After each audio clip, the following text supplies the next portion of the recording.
Without further ado, hey everyone, it's Noah, and glad to see so many faces, and hope everyone's having a good October. I'm gonna share my screen. Actually, Samantha, could you give me the power to share my screen? I hope that this meeting will not take too long. It's mostly focused on prepping for community engagement, so I'll touch on a few things, then pass it over to Lynn to touch on a few other things. Um, yeah, thank you to everyone who took a peek at the survey. We had a chance to, and if not, no worries. We can send it out again. I don't know if you can request it. I'm not actually set up as host in the meeting, Ooh. unfortunately, this time. If for Host. some reason it doesn't go through, you can always email me and I can Yeah, be the interesting. PowerPoint. It says the host isn't allowing multiple presenters, so maybe I'll just forward the PowerPoint over to you real quick. Okay. Sweet. All right, give me a second, y'all.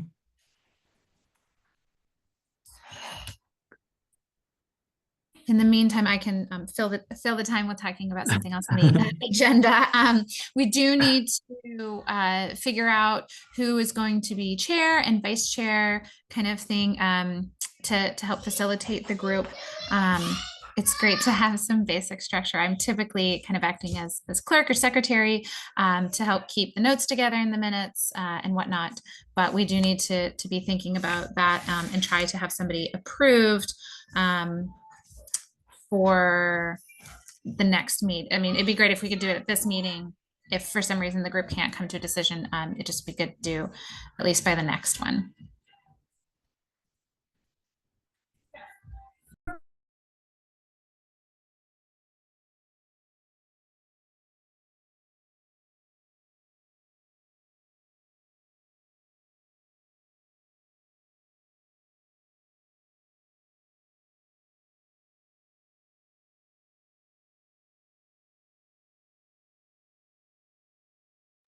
I don't know if anybody has any questions about any of I, that. I was wondering if you could maybe define the roles a little bit or the expectations of being. Sure. The chair in this particular instance would be representing the group. You wouldn't necessarily be asked to present anything at a meeting or anything along those lines, more just helping to facilitate the meetings, calling it to order, helping take roll call, and then helping to close the meeting officially. And then really helping to just kind of keep the meeting moving. That's the biggest role in this particular for this particular group. And then the vice chair would be kind of a support person that would act as backup in case that chair is unable to make that particular meeting. Mhm.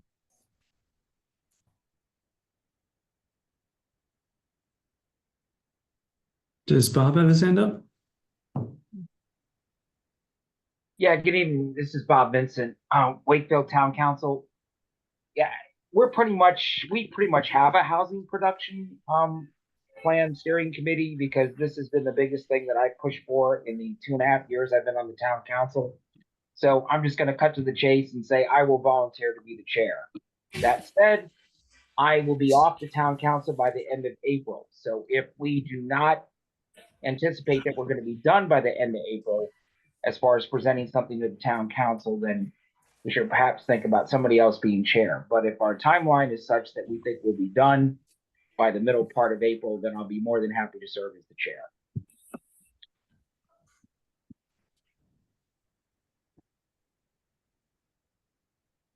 Well, Bob, I'll just jump in on timeline there. I think we're looking at the middle of May to have this thing fully finalized. So the plan will be just about done, but I will say the last month usually has some good substantial revisions, that April to May bit, if that helps with your deciding. I don't know if it'd be okay for you to be chair and then pass it on to someone else when your term ends, but I don't think we'll be able to have it 100% done by the end of April.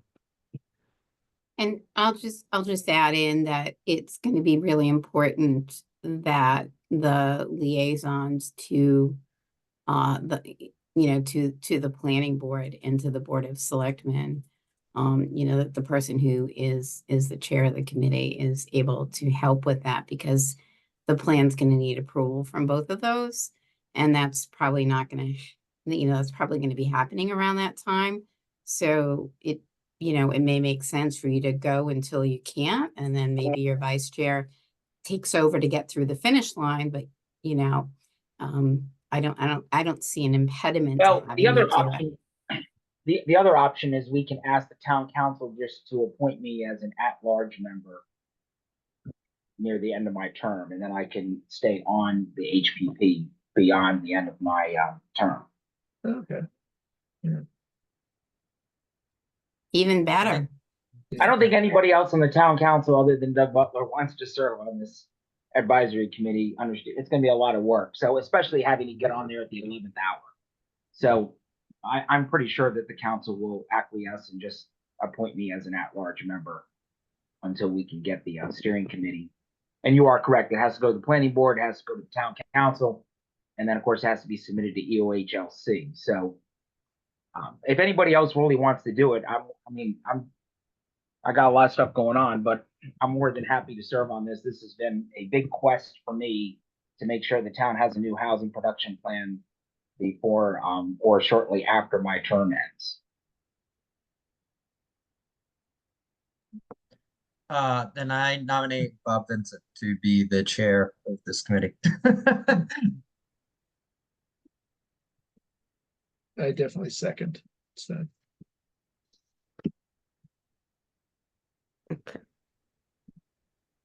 Okay, we'll need to go Yeah. through and vote. I guess that's on me Yeah. this time.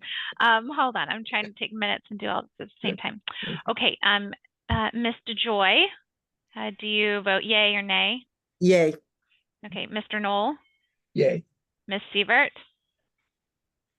Okay, I saw that. Can you unmute yourself and say that, please? Yes. Okay, thank you. Mr. Vincent. Yes. Okay, Mr. Hockenberry, Yes. Ms. Plotkin. Yes. Okay, Ms. Davidson Connolly, Yes. Ms. Cavino, Yes. Mr. Valerio, Yes. and Mr. Sager. Yes. Okay, great. So that carries, and then we'll need to talk about a vice chair, and we can either do that now or we can table the rest of the discussion because I do have the email up to go forward with the presentation. Just you'll have to let me know what the group would like to do.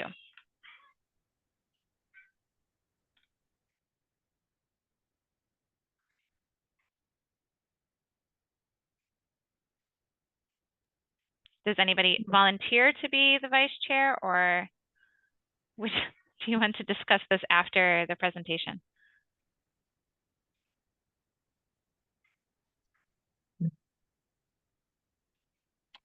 Why don't we do the presentation and give people some time on whether or not they That's want fine. to jump? All right, let me go ahead and pull up the PowerPoint for you. I am not set up as host on this one, so I can't even share this. Okay, I'll have to have, I can try emailing Sherry, but I can't promise I'm going to get a response by. Well, Samantha, I'll say we're in luck in that it's not a PowerPoint heavy meeting. Okay, sorry. I will say the one on the 17th that we're going to talk about at the very end, where Lynn and her team are going to share a lot of data. We'll definitely make sure we have this worked out before then, but we can slide by without slides today. Okay, sorry about that. No worries at all. I will have my slides up just for reference, but the big idea is this is right before we jump into the community engagement phase of the project, and that's going to be something that will go on for quite a while. We're scoped at least in the project to start with the survey, and that'll be just trying to get as many people located in the community to share how they're feeling about housing, share their ideas, share what the biggest concerns, really create that proactive opportunity to talk about stuff. And so the big point of discussion, I think, it's twofold. One is hearing thoughts on the survey. But before that, I wanted to ask more about like setting an engagement goal for ourselves. I pulled up some census numbers, and I'll just have to read this for you guys off the slide. But if Wakefield had 27,000 people, just about in 2020, trying to reach 1% of those people, that'd be 271. Trying to reach 5%, that'd be a little over 1,300 or 1,355. And 10% would be 2,709 people. And I wondered, just as a first thing for discussion, if anyone had any sense on what goal we should try to shoot for. 1%, 5%, 10%, maybe even higher. If that is that realistic. So I'll open it up for discussion. What's realistic response in other situations you've done this? I think between 5 and 10 is usually the most realistic. After that, it is possible. It's just we'll need all hands on deck and everyone really working to email their networks, get the word out, print out flyers and hand out with people. But yeah, I'd say between 5 and 10 is usually the regular sweet spot. It also is 5% makes a survey, for what it's worth, for those kind of statistic wonks out there, statistically relevant. Mm-hmm. Yeah, that's a great point, Len. Also note that the town council's MBTA communities subcommittee promulgated a survey in a very short period of time. And Sam, help me with the numbers, but I believe our responses were in the 800 to 900 range. It was 852 from the end of July through August 9th. It was mid-July. I mean, I don't remember the exact date that it was open, but it closed on August 9th. And we had 852 responses from the community, both in person, some were hand delivered, and then also online. And we're more than happy to help with disseminating that as well. And I'm that's sorry, just, and when do we need when is the time frame for this? Like when would it close? Yeah. Well, the survey itself we'll have up for about 2 months, and as we get closer to it, we can, and if for example, the numbers are not looking great, we can extend it too and try to do some more pushes. And I apologize for not saying the engagement goal will count not just the survey, but people who come to our forums later on. So all of those points of contact, we can count it towards whichever 5%, 10%, 8% number we want to go for. And it sounds like 852 might be the number to beat at the very least.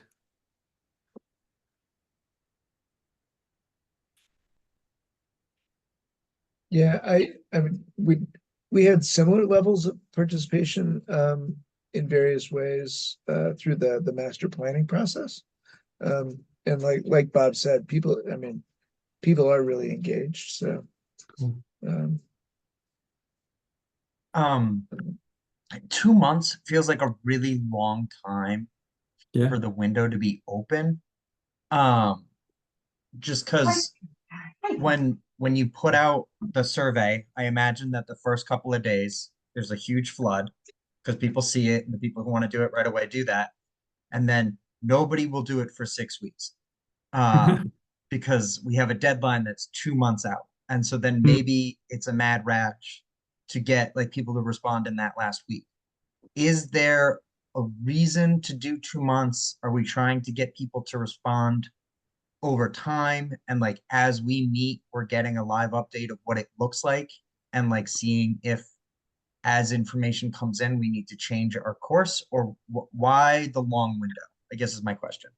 But that's a really good point. And I'd say it really varies by community. Sometimes 2 months is like, that's too soon. And so certainly happy to shorten it a little bit, and maybe the urgency factor to get people to feel more out there. Something that we do during the survey is every week or two, we put the numbers into a spreadsheet and look at the demographic details and say, oh, you have a lot of people in this neighborhood responding, and not a lot of these, or you have a lot of middle-aged people, but not a lot of younger people, and so on and so forth. And we try to at least work with staff and email, like, say, is there a Wakefield schools email list we haven't gotten? Is there an event coming up? And so on and so forth. So I think those checkpoints will be definitely helpful to reaching our goal when we get to it. And yeah, it doesn't need to be 8 weeks. I think making sure we overlap with any in-person things that people could go out and give flyers at, any holidays, events like that could get the word out, but definitely not married to 8 weeks for sure. whatever gets the most What's the engagement. release date that you're looking at? Because I think that will be important with Thanksgiving and Christmas coming up. And No, that's a Hanukkah. it's a great question, Lynn. I think we're targeting just the very first week of November. Just wanted to have it all edited and looked at and materials ready to go. Yeah, which would- so then if that's the case, then I wouldn't have it go. I would not have it go past like December 13th or something like that. Because you have the Thanksgiving break and people are going to be checking out at that point. So Yeah. I think that, having this group know that over those 5 to 6 weeks, again, as you noted, letting people know about events that you want to bring flyers to. It's just a thought. It becomes a tough time of year the closer you get to. Yeah. And the weird thing about the holidays this year is that they sort of fall in the middle of the week. So I was just talking about that with Liz, who's sitting here with me. I'm like, I feel like we're going to lose 2 weeks at the end of the year, sort of thing. Yay. Yeah, that's a really good point. I like that sort of 6 weeks, maybe beginning November, then to mid-December before just the holidays totally eclipse anything else. Maybe there are some Thanksgiving related activities going on in the town that we could try to tie it to too. Well, Yeah, we that's could what I was definitely- thinking as it relates to the holidays, because we could take advantage of the holiday farmers market, which gets a lot of people. And then there's the holiday stroll. I just looked it up. Actually, I'm not sure if we're having it this year, but we usually have a holiday stroll. I thought that would be another location. I don't know if that's like the beginning of December. At least that would bring out people with families. Yeah. A lot of people go to that holiday farmers market. That's, I think, going to be the end of November, but I don't know the dates exactly. Do you have like one of those Thanksgiving Day football game rivalry sort of things? Trying to think of other things. We that a have lot of I don't people- know where Turkey it's at trot? this year. We have the Melrose Wakefield Thanksgiving game. I just don't know if it's in Yeah. Melrose or whether it's here or there. Yeah, that could be I don't know another which one way it's to at. get a lot of alum coming sort of like, back too. We Yeah, or a also have turkey a trot. town meeting in November. Yes, that's the Yeah, big one right there. November 16th. And there is going to be a lot of people coming to town meeting because that's when we vote on the MBTA 48 compliance plan. So that is an optimal time Yeah. because people are going to be focused on housing, and we can have the survey there at the Galvin Middle School.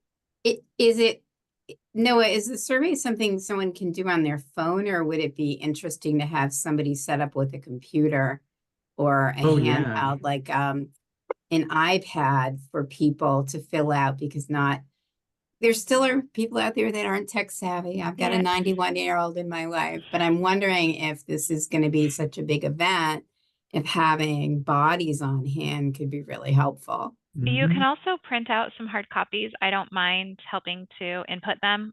We did that for the MBTA communities, and I probably got, I think, over 30 hard copy, and you can just tell people to return them, like in the survey description, to return them to town hall, and or in an envelope.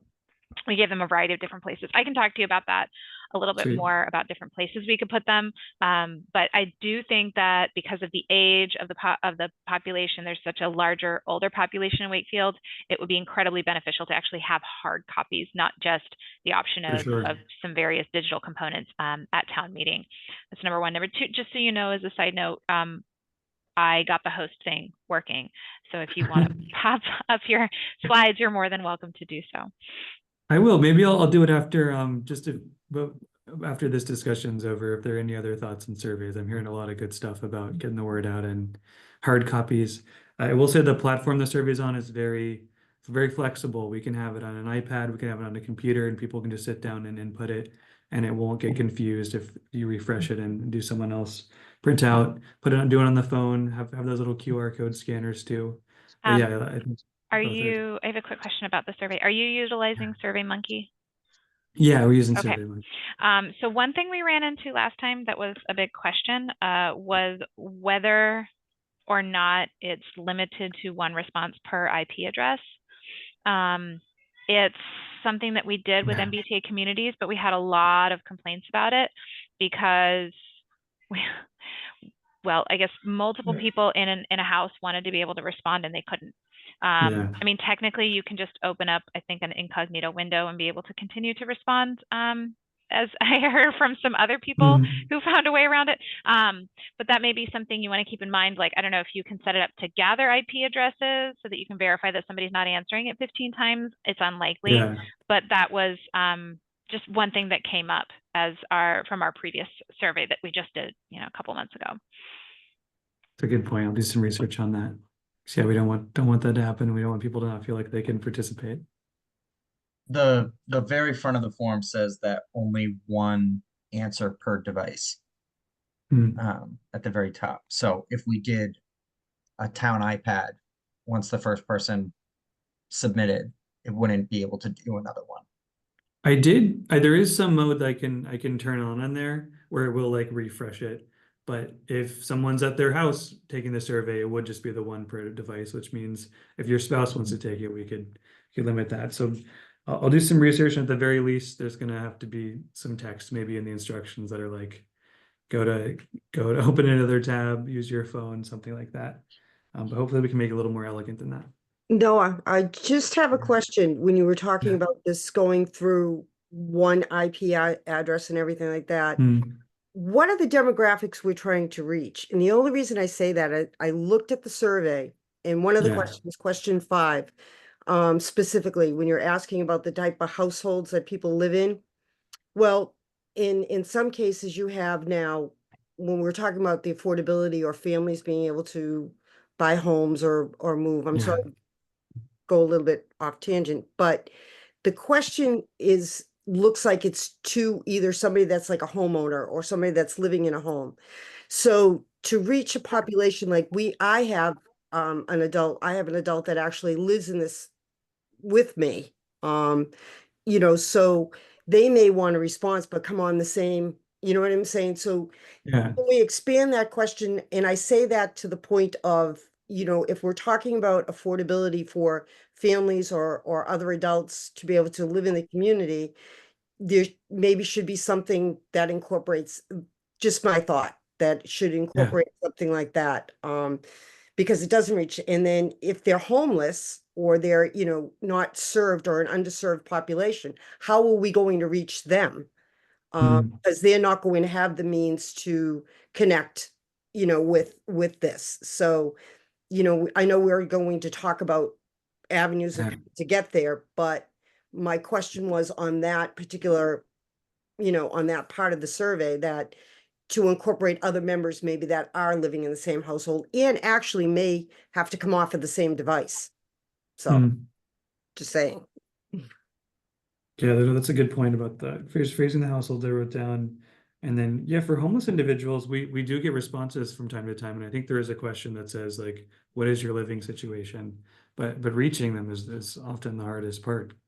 I wonder for the brainstorming, yeah, if there are any local housing service providers, shelters, family transitional services that we could print out some hard copies at the very least, or some flyers to give to them, if anything comes to mind. Yeah, we have that on our stakeholder interview list, Oh, great. which we're going to talk about a little bit later.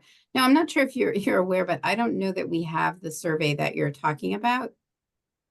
So that could be Oh. helpful for us just to ensure that if there are items that we might want to add into the survey so that, with regard to income and other statistical issues, if certainly, we can yeah. send that along, thanks. Yeah, there'd be no problem at all. And we'll do, making a note. Oh yeah, Lorna, you got a question? Keep them coming. Yeah, well, I just had a comment to your original question about what do we set the goal at? I Yeah. personally am a fan of stretch goals, so I would say 10%, and if we get 5, great. Because if we set it at 5, you may not work quite as hard. That's just my perspective. Yeah. No harm in setting it high. That's one thing. And then my second comment, and I know I made some comments about the survey already, but one just occurred to me, which is there any, I don't remember in the survey, is there any language about the feedback loop. So people like to do things, but they like to know why their voice matters. So that Hmm. they're not just doing yet another survey that goes into some folder. So I just Yeah. don't remember if it was on there that the data will be shared with people. Was it on there, Noah? I don't remember. There's a few paragraphs at the beginning just framing it, but I think we could do a better job of saying like why it matters in fewer words. So I think that's a really good point.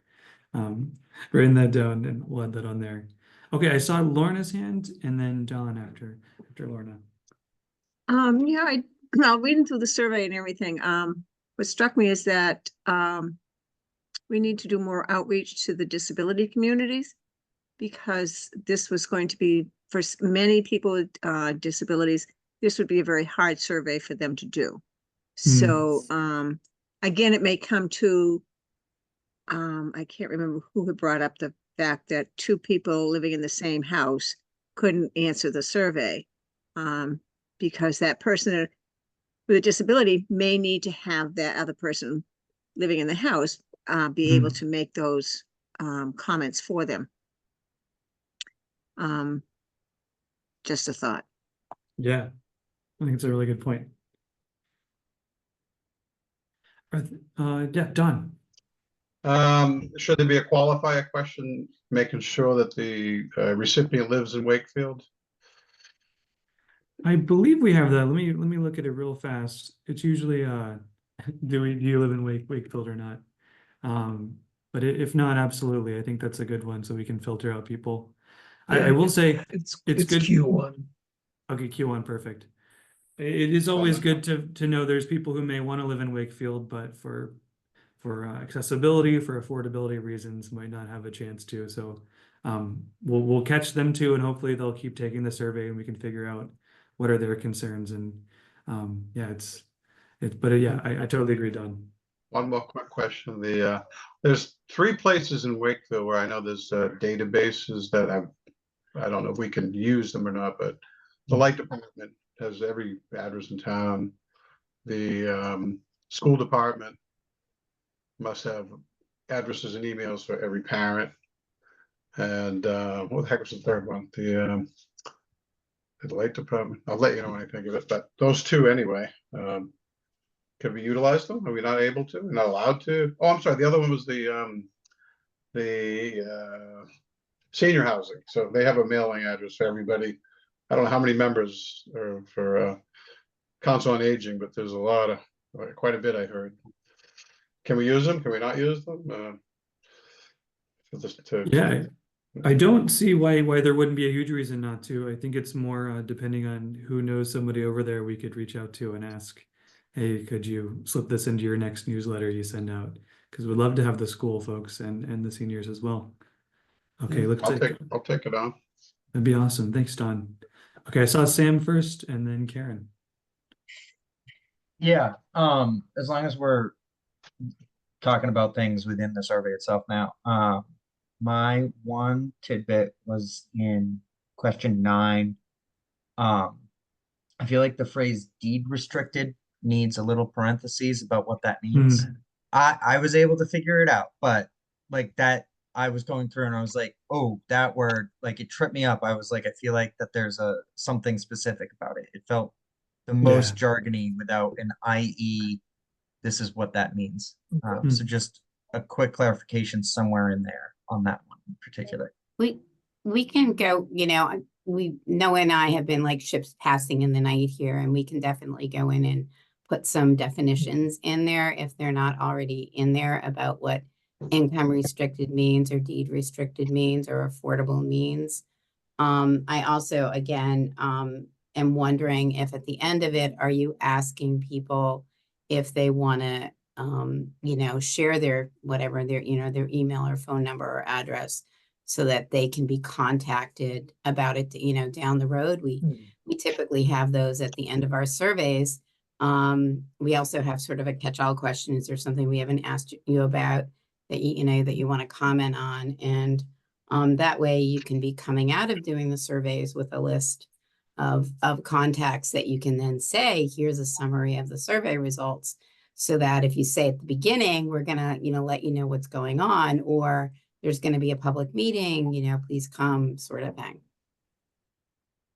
Yeah, I think that'd be great. So we have some built-in audience for our events down the road. So yeah, I would love to add that. Thanks, Lynn. Bob, saw your hand pop up. Oh, thank you. Yeah, I was gonna echo what Sam said, because actually deed is also mentioned in question 11. So the fact that it appears twice is a good reason to define it. Also, you have the word deed and the word affordable in 9. Deed restricted and affordable in 9 are in bold. And that's another reason when you're highlighting that section or those words, it's good to add a definition of what they mean. Because obviously, whoever's putting the survey together is emphasizing those words because they're put in bold. Yeah, absolutely.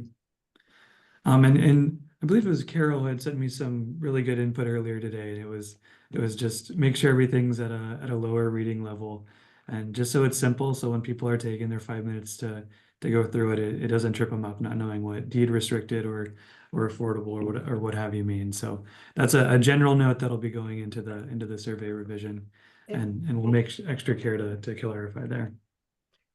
In general, I think I did make comments about, generally we write at the 4th or 7th grade level.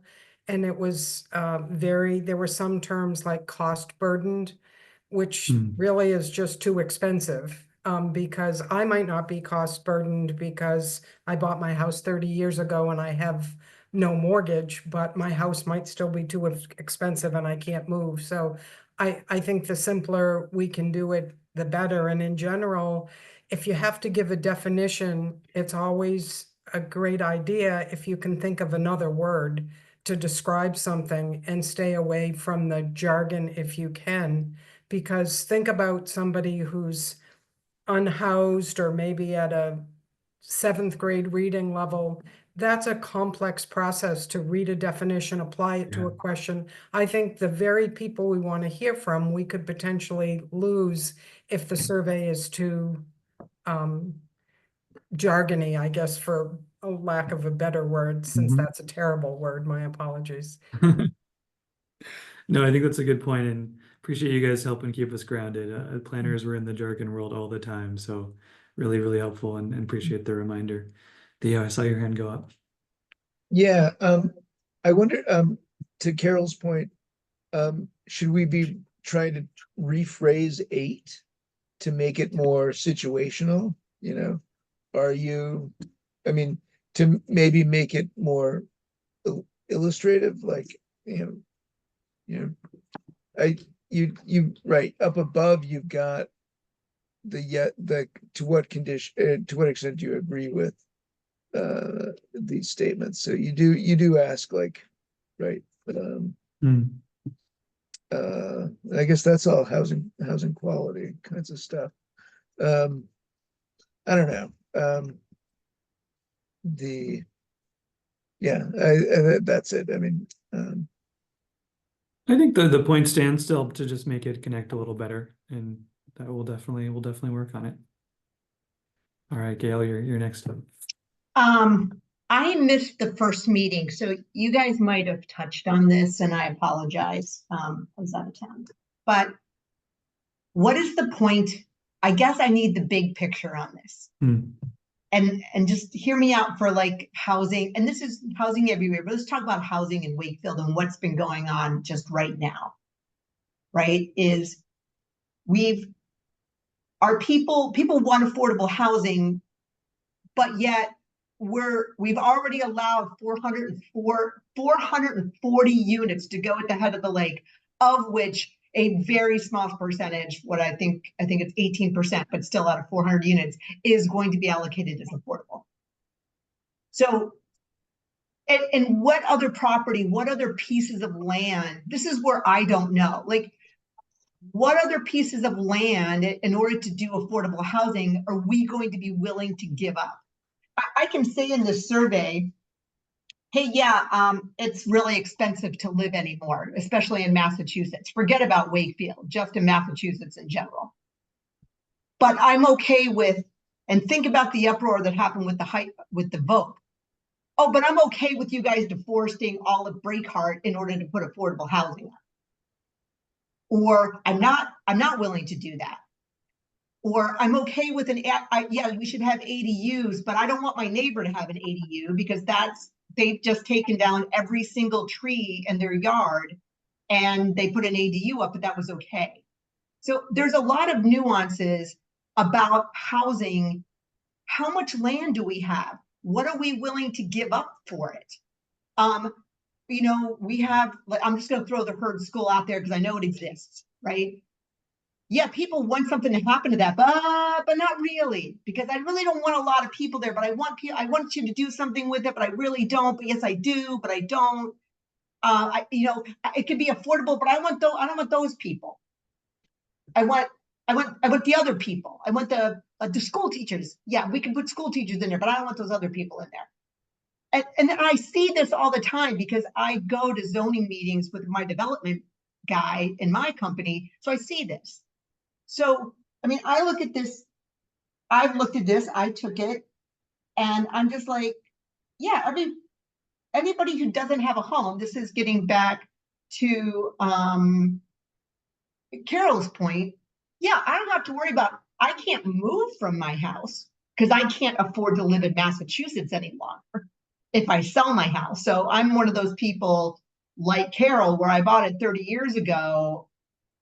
I can't afford to move out of here, even with my salary.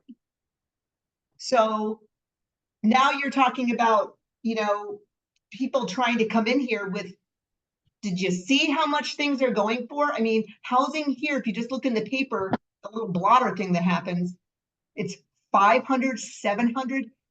Carol, did you believe 30 years ago that we would be, how many $1 million homes would be for sale in Wakefield? I mean, it honestly blows my mind. But I can't control my neighbor selling his house and we can't go around and say, hey, yeah, all Wakefield, stop selling your houses for millions of dollars because we need it to be affordable. And I need it to be affordable. I need it for myself to be affordable. My kids can't live here. They can't live anywhere near here anymore. And they have regular jobs.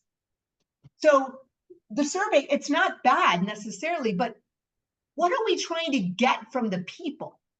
What do we really need them to know?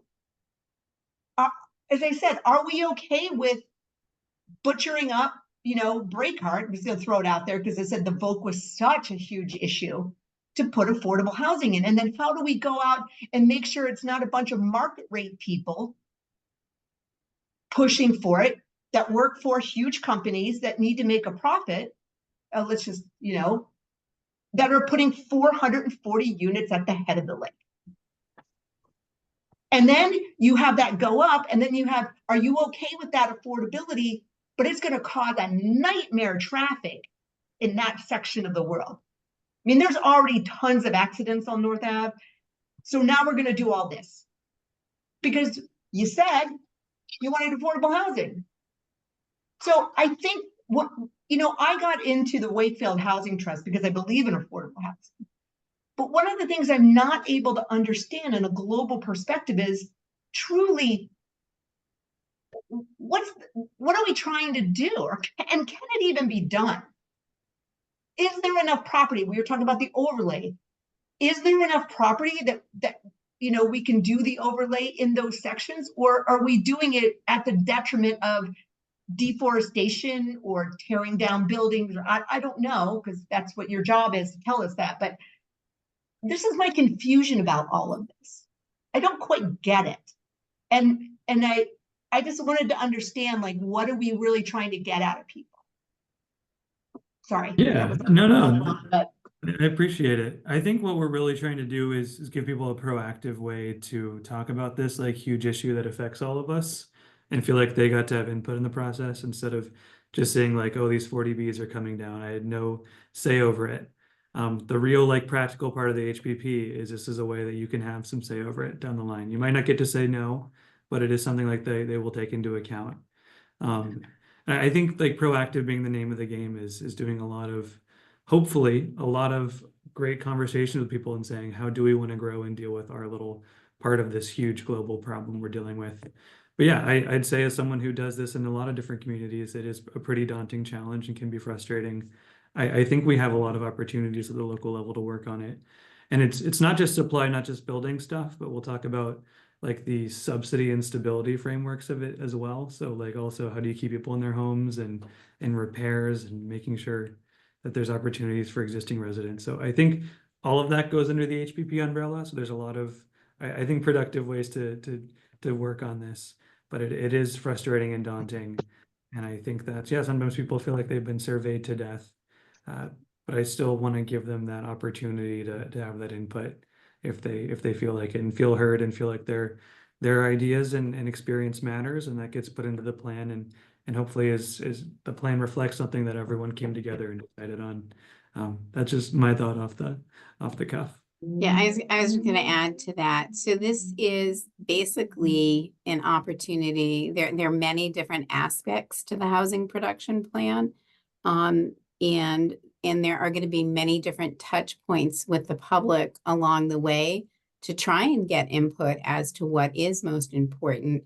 You know, you've touched on a lot of really important issues and expressed frustration that I'm sure a lot of people around town have. I'm sure that having the housing production plan happening at the same time, sort of the MBTA communities vote is sort of exacerbating, you know, things, you know, a little bit, but you know, between the survey, between the stakeholders interviews, the demographics, you know, we're going to want to hear from everybody as to what locations do they want to have affordable housing. And, you know, the housing production plan is going to, you know, kind of have tools and resources for the community. So the big goal of the housing production plan is to try and put the community back in the driver's seat and saying, here's what our people want, here's where we think they want it, and here's who we think they should target. So, you know, in a nutshell, it'll be a much longer document, but that hopefully gives you a little bit more perspective of why we're going to be going through all these different exercises over the next 6 months. So on that token, should we add something here about real estate taxes? I mean, that adds to the inaffordability of living in Wakefield. Yeah, absolutely. Or everywhere, quite frankly, I mean, but let's just say it for Wakefield. I mean, do you believe that real estate taxes are too high? Do you believe that we should, you know, continue to increase taxes to pay for schools, which effectively makes your living here unaffordable? I feel like I'm just at an uncomfortable disadvantage here, but definitely if there are questions about housing costs, they can try and get at sort of what are those housing costs that are problematic. I mean, right now, you know, energy costs are going up. Are you going to be looking for more, you know, passive house, you know, projects that have a higher level of energy saving sort of measures? But there's different ways of asking those questions. The housing production plan is not going to be one size fits all. It's not going to answer solve every problem in the community. But it hopefully will be a starting point that will then have an implementation committee that will start to, you know, chip away at different things. Yeah, and just to tag on to that, I think question 10, which is asking about where you see yourself or others struggle in their community with housing. I did see property taxes on there, but maybe there's something about other associated costs we could add to really get in depth on that. I saw Bob's hand go up, but I think Theo's was up before. Theo, if you wanna, I know it's down now, but I just wanted to give you a chance. Yeah, Lynn, I appreciate that.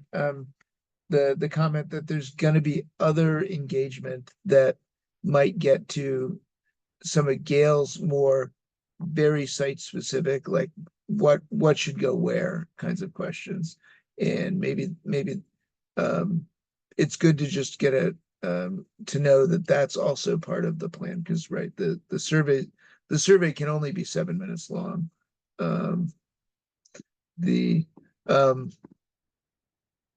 Yeah, no, but I think also to Gail's point, any advice on how you kind of address NIMBYism in a survey? Or really is the point you kind of, it calls itself out in the responses? I think NIMBYism it's like such a big thing, and there are some people who don't want anything at all, but there's other people who you just kind of need to give them a chance to have that say in things. And so I don't think we can get the bananas folks to build absolutely nothing anywhere at all for any reason. But I think there are a lot of people who just want to be able to be part of the conversation and say that they felt heard and got to input it. And so I think we can meet those folks. So I wouldn't even call NIMBYs halfway, just people who care about the town and want to make sure it's going in a direction they feel good about. And the plan is sort of a structured process to at least reach those folks.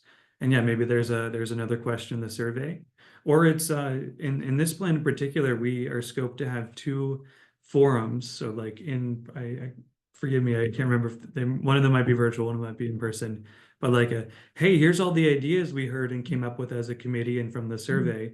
What does the general community, the general town think about? And then we'll hear their thoughts, refine it, and then we'll do it again, hear thoughts and refine it. So just to go back to what Lynn was saying, it's not the only chance for people to provide input in the survey. Hopefully, we'll get a lot of feedback in different ways and have as many people as possible feel like they got to have a hand in the process. Yeah, thank you. And just to follow up, I think that's really helpful. And I was really trying to respond to sort of Gail's observations about people like, I would like it, but not here. And I do think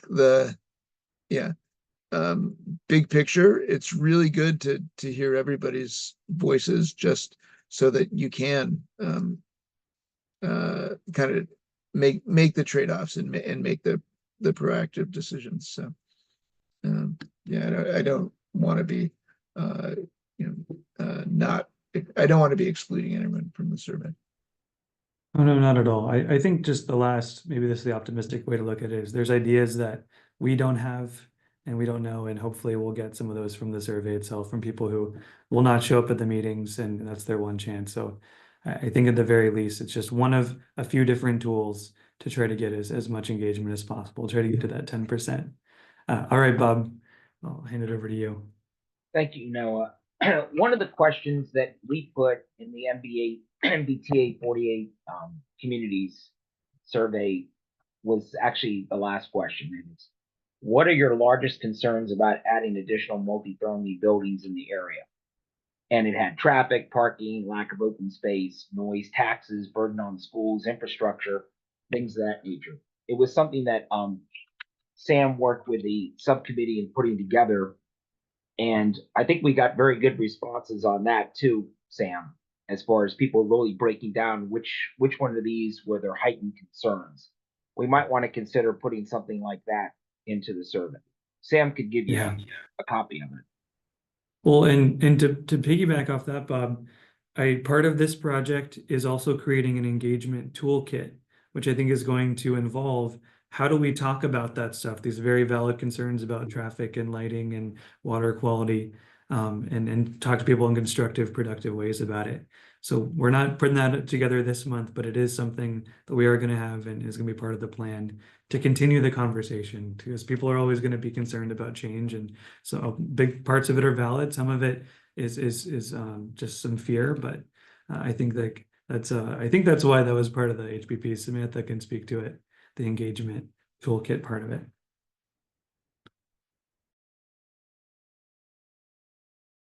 Yeah, I mean, there's as we go through it too, and start to figure out exactly what all is going to go out. There are a variety of different avenues that we utilized last time and still got more suggestions back. So I'm happy to kind of review some of that in the process, and then take to what you are hoping to, where you're hoping to kind of get it disseminated and merge those two together and try to get as many responses as we can. You know, there's only so much I think we can do, because it's just a matter of everybody trying to get the word out, really.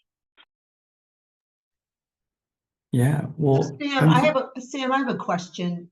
I think it relates to this, but I know I'm on together with you on some, the other board too, is that when this is done, said and done, May, we get the package. Is this something that the planning board utilizes to make decisions about what development is allowed to happen in Wakefield? Is this part of setting up zoning that disallows certain, Yeah. So building of things that we can't have multifamily here? This has to be this has to be this. Is that what the plan does at the end of the day? Yes and no. There are recommendations and guidance that suggest, like, for example, let's say it says utilize the lots that are considered non-conforming. Let's say their lot area is too small for affordable housing. I'm just, again, throwing something out. It's not included. It was, I think, included actually on the last housing production plan. And that could be that's a recommendation. So how that works is anytime zoning gets changed, not only do we have to put something together, it has to go to planning board, it has to have a public hearing, and then it's going to have to go to town meeting. There's like this whole process. So it can be utilized for guidance, but it's not going to mandate that something happens, essentially. It's also used as a tool to help guide 40Bs and other affordable housing projects that happen in and around Wakefield.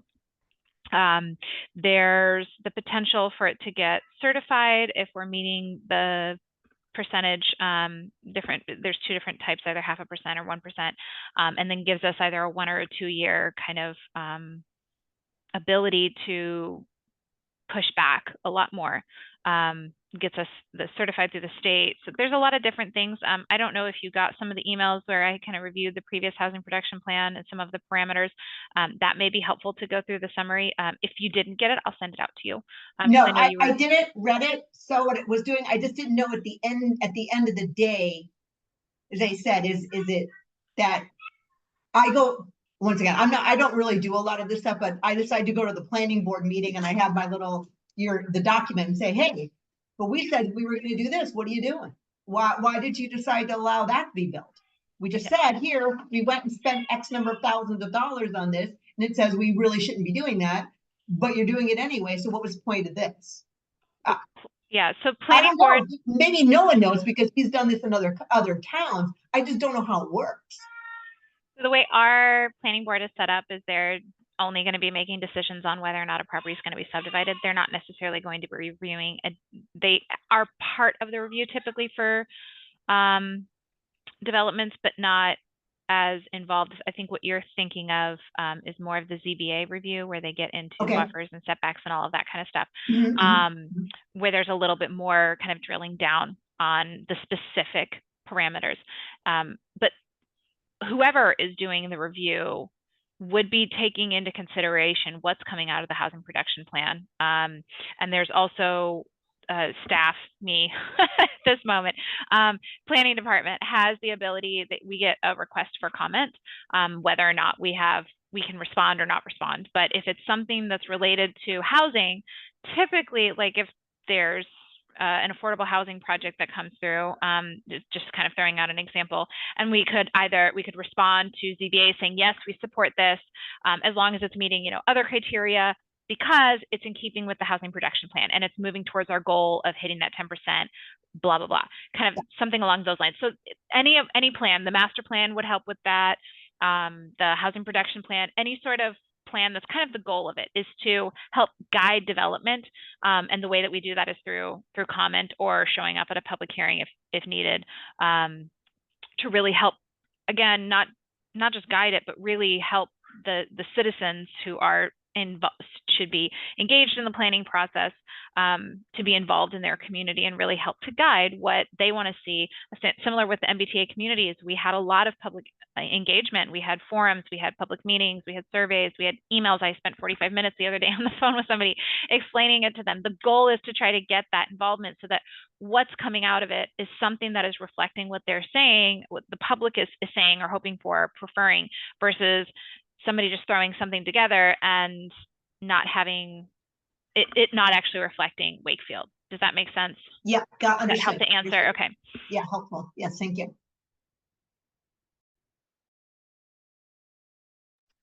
All right, Sam.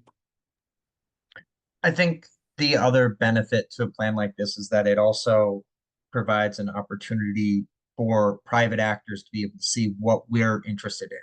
And like, we're doing all sorts of market research for them by having this demographic thing done and a survey so that they know there are people who are interested in this kind of housing in this area.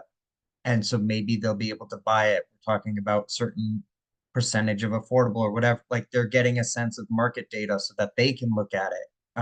Because we can't induce housing without private actors. We can't just build it on our own. So I think it's just a way to help guide the market too. So it's a written document to give everybody an idea or to help spark something. And I think that's sort of the idea with like a master plan. Like, oh, I want to be able to do this thing, and this community put out a thing saying they want more parks and I help develop parks. So like maybe I'll try to pitch to them. And like that's, I think, the idea behind plans like this is to just try to hedge the direction of things. I like the framing of that, and I'm excited. Lynn's team is going to be leading the sort of market analysis piece of this, which we'll be looking at in just a little less than 2 months. And I think there'll be some really cool data and the stuff that we can run with on the plan. I want to be cognizant of time and just say, if there are any additional survey comments, please feel free, just shoot me an email. It's definitely an iterative thing, and this is not your last chance to give me feedback if you have additional thoughts. So please feel free. I think on the survey and goal piece, we're thinking we're going to shoot for 10%. And as this happens, I'm going to lean on you guys. So expect some emails and ideas on how we can get the word out and make sure we get to our 10%. It's not all coming from the survey, so we can make up for some of it a little later on in the process through some of our events we're going to do. But we'll really push with the survey. I believe that covers my survey and engagement goal portion. I'm going to kick it over to you, Lynn, to talk a little bit more about focus groups and interviews. Thanks, Noah. So one of the pieces of the the research work, a lot of what we're going to be doing is looking at demographics, but we always like to add some color to our demographics, which is to talk to people individually. So we call those stakeholder interviews, and obviously there's a lot of stakeholders already that are making part of this working group, which is terrific. So what I'm going to try and do over the next week or two is to put together a list of potential organizations that we might want to reach out to, and maybe we can get some feedback, because we're not going to be able to reach out to 20 people, but maybe we can reach out to 8 or 10 people. So some of the categories of people that we talk to is maybe somebody who is a broker, somebody that rents apartments or does single family home sales. Sometimes we talk to a community lender, which would be a banker that might lend with some of the affordable housing programs. We might want to talk to somebody who actually lives in an affordable rental unit or an affordable rent ownership unit. Oftentimes we talk to faith-based organizations. And I know in particular that Wakefield has the interfaith pantry. So maybe talking to the head of the food pantry there, we could get some information or valuable feedback. We like to talk to social service organizations as well, because they're, again, sometimes on the front line. Council on Aging. Sometimes we talk to veterans organizations. I know that there is a disability resource center in Wakefield, so maybe we want to talk with somebody there. There's also, I think there's Elliott House and I think Horizons House. So there's a bunch of different organizations out there, or kind of flavors of organizations that we'd like to go out to, because we know for the most part people that are going to turnout might be in a different, maybe, middle income, white, so we're maybe not going to get the diversity if we don't go and reach out directly to those people. And I think some of that came up with the discussion that we're having tonight, like how are we going to reach homeless people and so on and so forth. So stakeholder interviews are just another opportunity to just bring in additional information, people maybe from different cultures, you know, different backgrounds, but also to hear from people that are on the ground, you know, what are they hearing? So if you have ideas of who you think would be a good contact for us at any of the different organizations that I talked about, or the types of organizations that I talked about, certainly send those along.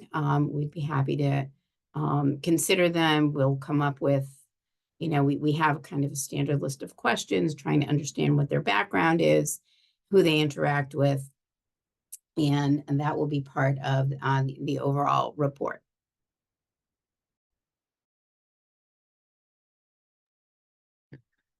Sounds fantastic. And yeah, thank you for heading that up, Len. We're really looking forward to hearing what folks have to say.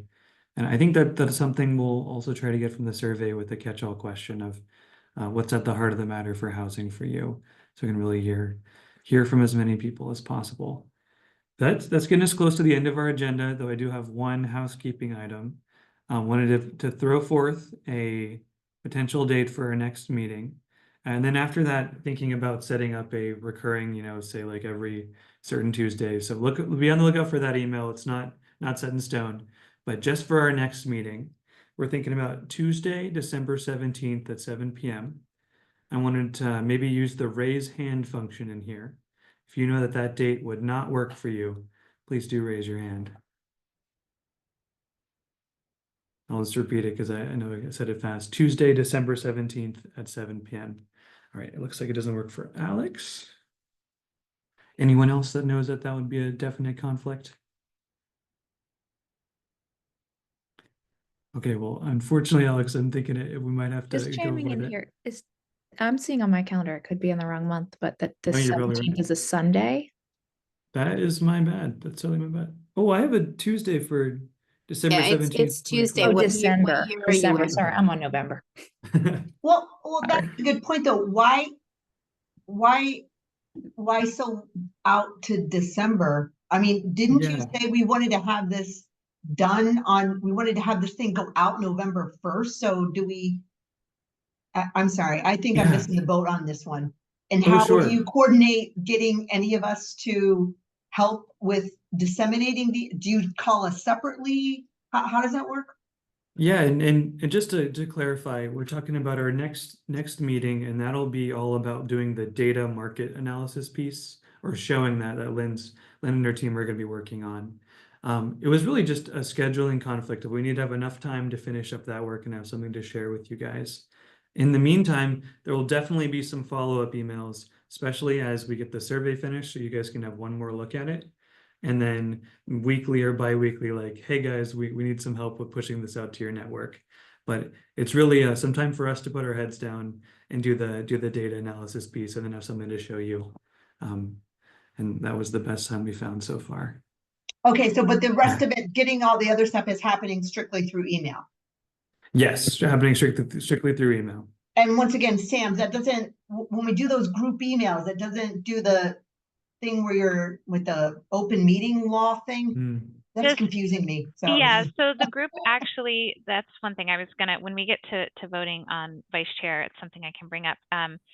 So you can't talk to each other technically about the housing production plan advisory committee business, not in a public setting. You need to either respond directly to me or Noah or Lynn or Jen, depending on who's sending out the email. But please, if there's a reply all, most of the time we're sending them out BCCing everybody. I talked to Noah about this already, so that you're getting a copy, but you can't accidentally respond back and create some sort of open meeting law issue or potential issue that could be a complaint. So the goal is to have you directly talk to one of us, whether it's myself or one of the members of the consultant team. That way we can just kind of avoid a lot of that. And if you have any questions, you can always just reach out to me directly if you're concerned or feel like it's a little confusing. Okay. Okay. So once again, we can talk to the consultants and you, but we can't talk to the rest of us on any. Okay, just want to make sure, and that's a thing. So. That's the safest way to do it. Okay, got it. I saw Alex's hand up and then Bob. I just have to run. I have another meeting to get to, but thank you all so much. I didn't want to hop off without saying goodbye. No, thank you. And Alex, we'll make sure to get you the stuff for the next meeting via email so you can give your comments and stuff. So just be on the Great. lookout. Thank you. All right, Bob. Yeah, I have one question, and I do have a housekeeping that we have to take care of. The question is the survey anonymous? Yes, right now it is anonymous, and any of the information that we synthesize and show in charts and graphs, that'll all be anonymous. If we start putting email attachments to it, technically, like I could look up who it is, but I don't because I have other things to do. So yeah, the survey will be anonymous. Okay, and this is the housekeeping, and I want to make sure I'm very clear on this, and Sam, you know about this as well. Every single one of us has to go down to the town clerk's office and get sworn in, even if you are an elected official. So Councilor Butler and I have to go down to the town clerk's office and get sworn in again to serve on the Housing Production Plan Steering Committee. That would also be applicable for Theo. I can't remember right now if anyone else that's on the advisory committee is an elected official. But we got this from Mr. Mullen, who's the town attorney, that the clarification that even elected officials have to go and get sworn in a second time. So to my knowledge, in talking to Sherry Dalton today, who's the administrative assistant for the town administrator, nobody has gone in to get sworn in yet who's on this steering committee. So you need to take care of Oh, that. that's not true. I have. Oh, okay. Well, then I'll have to clarify that with Sherry Dalton. I have as well. Okay, that's good. Yeah. Yeah, probably about a month ago, I think. Yeah. All right. I'll make sure I track those numbers with the names with her. But yeah, thanks for going and taking care of that already. Just also want to make sure that we're on whatever this distribution list is. It might just have been, in oversight. I know Samantha, that we got the invitation for this with the dial-in information for Zoom, but it sounds like there may have been other emails that we weren't on that chain. I try to CC everybody, so I can always go back and double check, but typically I always send it and or BC, I either directly email it to you and then BC everyone else. Yeah, yours I've been getting, but it may just be things that are originating from NOAA that we're not getting. If there's a separate, so, okay. Carol? Just a comment about the timing of the survey. We also have to be mindful of the election and the sort of state of mind that people will have about filling out surveys and interacting depending on the outcome of the election, without giving anything away on my personal opinion. So I think that's a good point. Yeah, that's a really good point. Going to sort of affect the community climate for a little bit. That's a really good point. It makes me wonder if the 4th maybe it's the 11th, maybe it's at least pushing it a week and then finishing yeah, on the or it is a really good point. Or at least later that week. Right. No. Thanks. All right, well, folks, I'm going to be working on some survey revisions, and we'll do a BCC email when that's out, just for one more look at stuff. And yeah, be on the lookout for some scheduling emails as well. And then we'll be doing our best to push the survey out once it's in a good spot, and brainstorming who we're not reaching as that happens. And do email Lynn if you can think of anyone in particular, like of the offices she mentioned, that'd be helpful for the interviews. And one thing I wanted to pop in, just to see if we wanted to discuss a vice chair now, or if you want to wait until the next meeting. It is up to the group, but it would be great if we do have one now.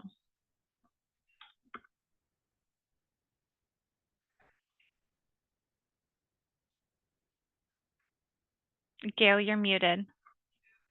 I'll do it.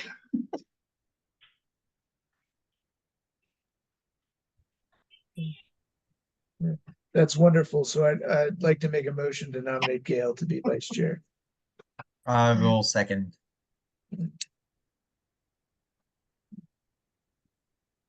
Okay, so I'll go through a roll call vote again. right, Mr. Hockenberry, Yes. Mr. Sager, Yes, and tell me if I'm pronouncing that wrong. you're correct. Okay. It looks like we lost Mr. Valerio. Miss Davidson Connolly. Yes. Okay. Ms. DeJoy, Yes. Mr. Knoll, Yes. Ms. Plotkin, Yes. Miss Sievert, Yes. and Mr. Vincent. Yes. Okay, great, thank you. I think technically you have to make me your clerk. Isn't that, does somebody else remember? I wasn't totally involved in it last time when it kind of happened for the Housing Trust. I can look into that. It doesn't really matter today. I'll let everybody go, and if we need to do it the next time, we can. Well, really looking forward to seeing you guys again in just 7 weeks. And thank you all for your help helping us get this survey out. We're really glad to work with you and looking forward to getting this plan done. So thank you so much for Thanks, making the time to work everyone. on it. All right, Thank then we you. need a motion to adjourn formally, please. Yeah, move to adjourn. I I second. motion to adjourn. Okay. I'm sorry, there was a lot of talking. Could you let me know who seconded it? I did. Okay, great, thanks. All right, and if you can just show me with a raise of the hand, like up, that you say voting yay, then I can go through. Thank you. Mr. Sager, could you at least reply verb? Okay, There. raising hand is fine. Okay, are there any nays against adjourning? No. All right, then it looks like at 7:15, Mr. Vincent. Yeah, this meeting is adjourned. Thank you. Bye, everyone. Thank you, everyone.